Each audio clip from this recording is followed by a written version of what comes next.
இன்றைக்கு முதலமைச்சருடைய அறிவுறுத்தல்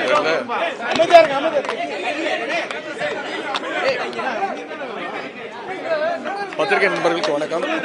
மாண்புமிகு முதலமைச்சருடைய அறிவுறுத்தலின் பேரில் இன்றைக்கு மதுரை மாவட்டத்திற்கு வருகை தந்து மதுரை மாவட்டத்தில் நடைபெறுகின்ற அரசினுடைய பல்வேறு துறைகளுடைய திட்டங்கள்லாம் நம்முடைய சிறப்பு திட்ட செயலாக்க செயலாளர் அவருடைய முன்னிலையில், மாவட்ட ஆட்சித்தலைவர் முன்னிலையில் நம்முடைய மாவட்ட அமைச்சர்கள் அண்ணன் மூர்த்தி அவர்கள், அதேபோல அண்ணன் பிடிஆர் பழனிவேல் தியாகராஜன் அவர்கள், அண்ணன் பெரிய கருப்பன் அவர்கள், அதேபோல அரசு அதிகாரிகள் அனைவரும், காவல்துறை கண்காணிப்பாளர் அனைவரும் ஆய்வு செஞ்சிருக்கிறோம். ஒவ்வொரு திட்டமும் சென்ற வருடம் செப்டம்பர் 21 முதல் கட்ட ஆய்வு நடத்தினோம்.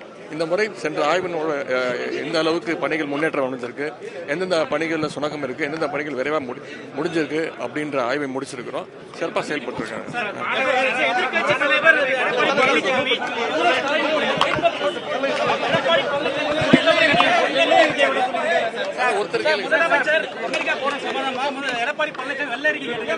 அதுக்கு என்ன முதலமைச்சர் பதில் கொடுத்துட்டாரு, திருப்பி கேட்டா என்ன பண்றது?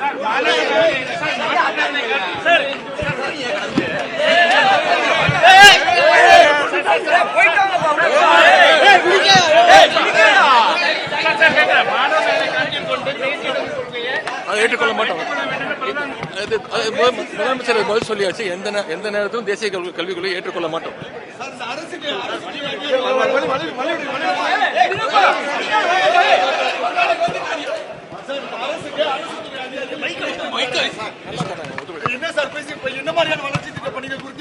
அனைத்து வளர்ச்சி திட்டங்கள் படி பேசியிருக்கோம்.